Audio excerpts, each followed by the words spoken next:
L'échec, la trahison, la déception, la carrière de Faustine Bollard n'a pas été un long fleuve tranquille. En interview avec TV Magazine, Le Figaro, Faustine Bollard revient sur les hauts et les bas de sa carrière à la télévision. 25 ans. Faustine Bollard n'a jamais démenti sa popularité auprès des Français en près d'un quart de siècle consacré à la télévision.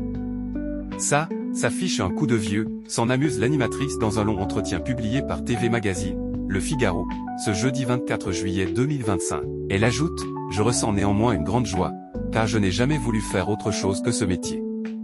Il faut dire que cette ambition l'a toujours habité. Je mesure la chance que j'ai de pouvoir vivre de ma passion.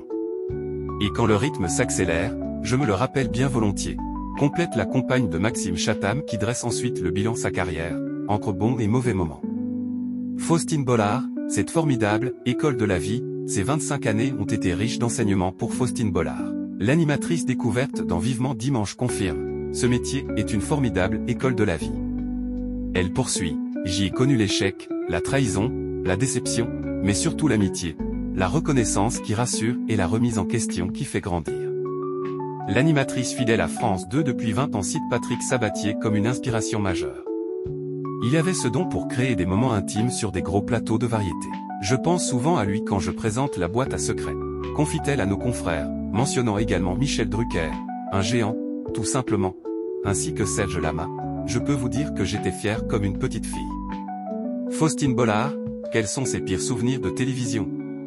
Le sens de l'humour chevillé au corps, Faustine Bollard égrène quelques ratés de son parcours à la télévision, à l'instar du réveillon de fin d'année avec Daphné Burki et Sophie Davant où, malade comme un chien, elle devait quitter le plateau toutes les 10 minutes. Elle ajoute, il y a aussi un Vivement Dimanche avec Jean-Pierre Coff qui explose de colère contre elle et qui quitte le plateau. La mère d'Abby et Peter se souvient également du fameux écran digital de Rising Star qui casse en plein direct alors que les audiences étaient déjà catastrophiques. Sans oublier, cette émission en direct, en plein Covid, que elle a failli rater car la police refusait de la laisser passer.